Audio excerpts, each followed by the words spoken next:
Cross-border truck drivers will have to undergo mandatory coronavirus testing before departing for their destinations.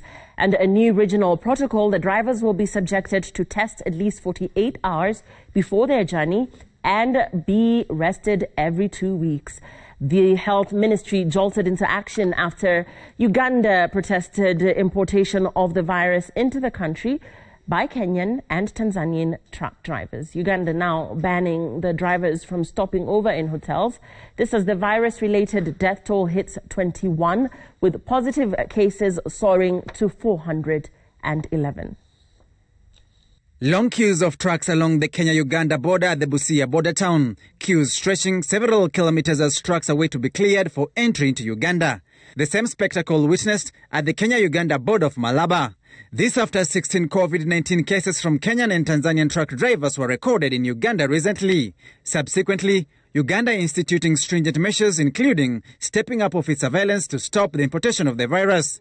The radical measures including a ban on truck drivers from stopping over in their hotels.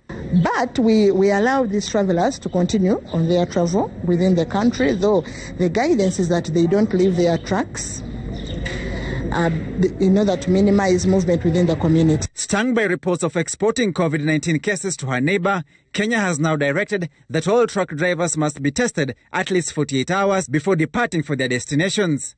The health ministry warning that no driver will be allowed to cross the border before undertaking the test. At least 5 Kenyan truck drivers tested positive of coronavirus in Uganda. Any truck driver going to cross the border, before you leave, before you get into a vehicle to depart, please make sure that you have been tested. With the cross-border truckers making several stopovers en route to their destinations for food, repairs, supplies and even accommodation, the fear being the levels of interactions with the local communities. It is also, as you know, to contain the disease because long-distance drivers stop in so many places. When you travel, Uganda, whatever, take 14 days to come back. Every 14 days, you will be required to be retested. At the Busia border, the agony of waiting for days for clearance into Uganda weighing down on the truck drivers. Drivers here only being screened on the Kenyan side, only to undergo grueling testing on the Ugandan side.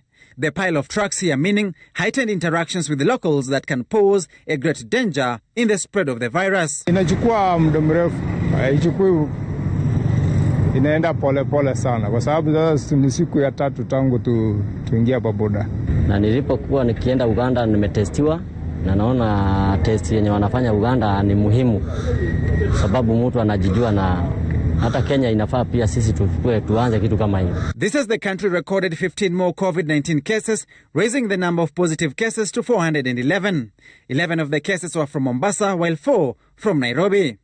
The number of deaths from the virus rising to 21 as 4 more patients succumbed, while the number of recoveries hit 150 after 6 more patients were discharged.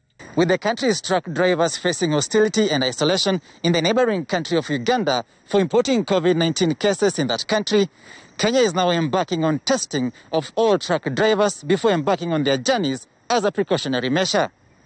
Sam Ogena, Citizen TV, Nairobi.